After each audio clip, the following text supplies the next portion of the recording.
नमस्कार। मैं professor M R Devda आप सभी का स्वागत करता हूं। आज के इस वीडियो में हम द्वितीय आंग्ल मैसूर युद्ध के बारे में चर्चा करेंगे। ये युद्ध 1780 ईस्वी से लेकर 1784 ईस्वी तक लड़ा गया था और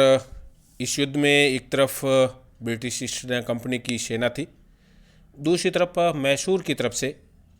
हैदर अली और बाद में उसके पुत्र टीपू सुल्तान के नेतृत्व में सेनाओं के मध्य युद्ध हुआ था।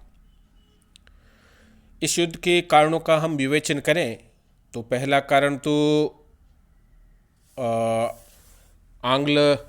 मैसूर युद्ध की फर्स्ट युद्ध के समय जो संधि हुई थी, मद्रास की संधि, उसकी जो एक धारा थी, उस धारा को लेकर शर्त थी, उस शर्त को लेकर दोनों पक्षों में मनमुटाव था। इस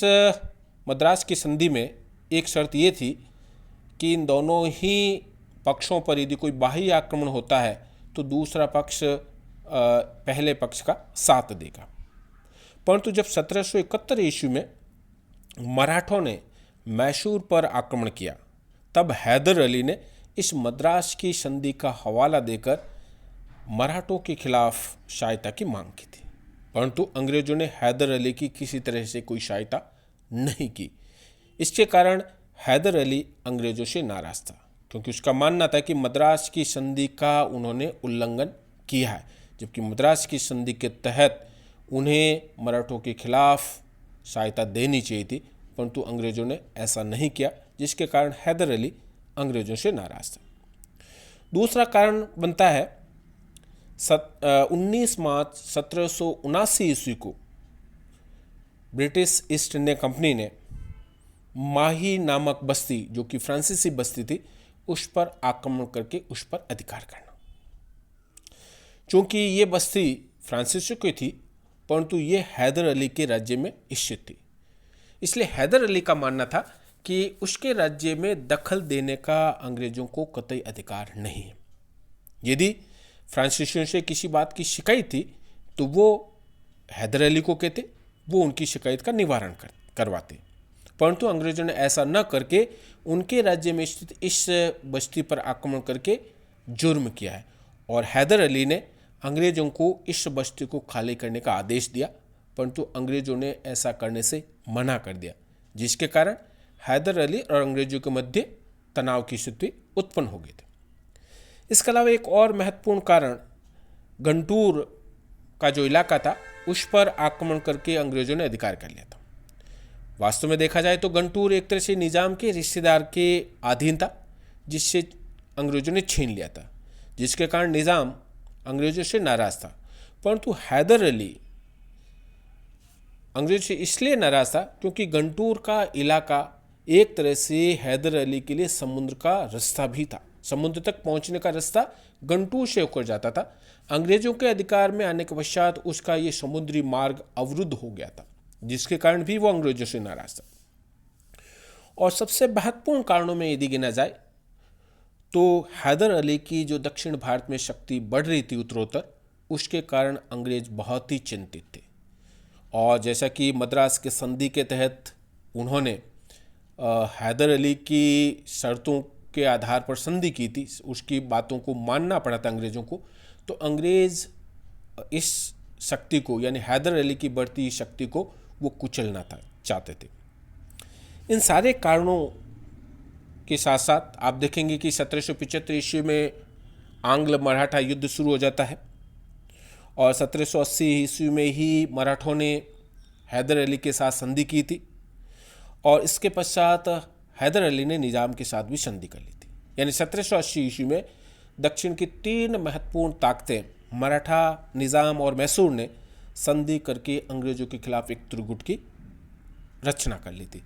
और इसके फलस्वरूप भी हैदर अली का ये फर्ज बनता था कि जब अंग्रेज और मराठे युद्ध लड़ रहे थे तो वो भी अंग्रेजों के खिलाफ युद्ध की घोषणा कर दे। और उसी के तहत उसने जुलाई 1780 ईस्वी में अपनी विशाल सेना लेकर अंग्रेजों के मित्र राज्य कर्नाटक के नवाब मोहम्मद अली पर उसने अपनी विशाल सेना और तोपखाने के साथ आक्रमण कर दिया और अनेक स्थानों पर उसने अंग्रेजी सेना को परास्त करके उनको पीछे खदेड़ दिया। 10 सितंबर 1780 ईस्वी में कांजीवरम के निकट मुरीम पाक युद्ध में ब्रिटिश सेना का नेतृत्व कर्नल वेली कर रहा था और हैदर अली की तरफ से सेना का नेतृत्व टीपू सुल्तान कर रहा था। और इस युद्ध में टीपू सुल्तान के नेतृत्व में मैसूर की सेना ने अंग्रेजी सेना को बुरी तरह से परास्त कर दिया। कर्नल वेली घायल हो गया और उसे बंदी बना लिया। इस घटना को सुनकर अंग्रेजी सेना के एक अन्य टुकड़ी का, जिसका नेतृत्व जनरल मुनरो कर रहे थे, उसने हैदर अली की सेना का मुकाबला करने के बजाय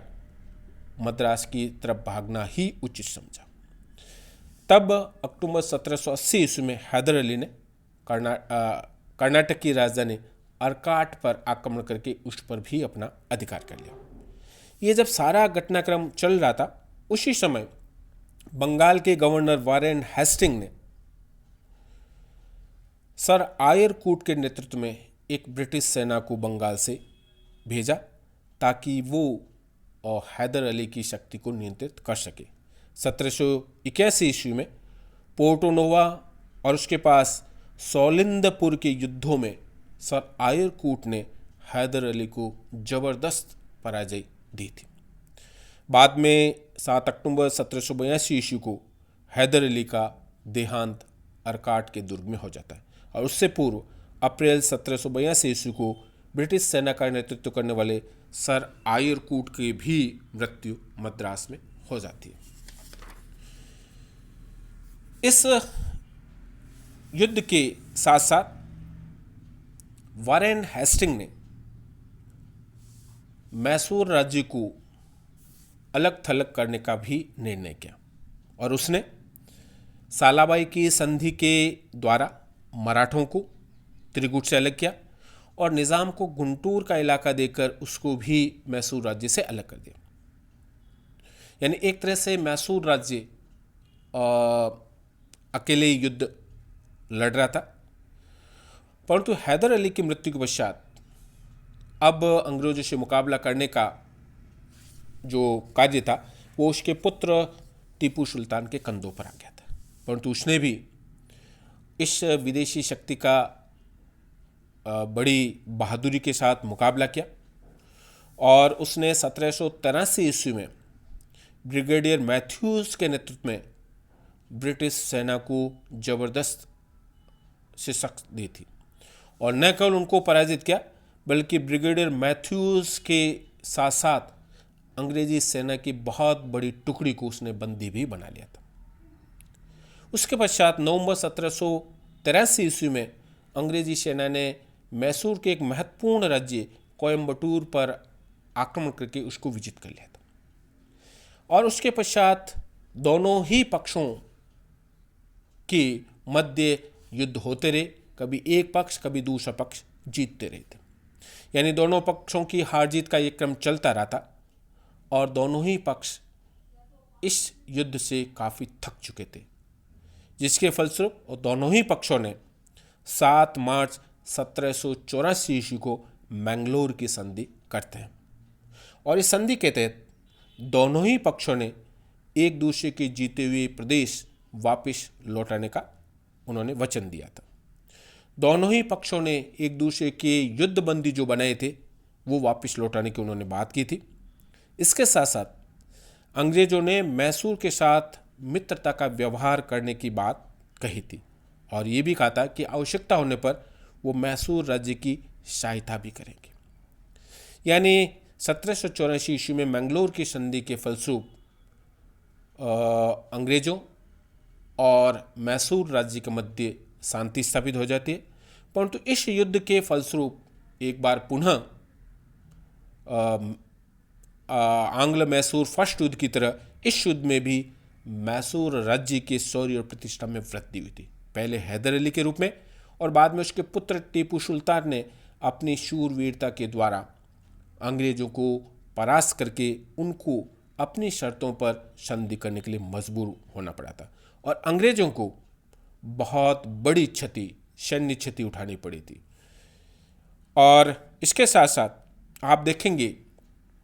कि एक तरह से अंग्रेजों पर मानसिक रूप से उन पर दबाव आ गया था कि वो अपनी इस प्रतिष्ठा को बचाने के लिए येन केन प्रकार कुछ न कुछ करें। जैसा कि वारेन हेस्टिंग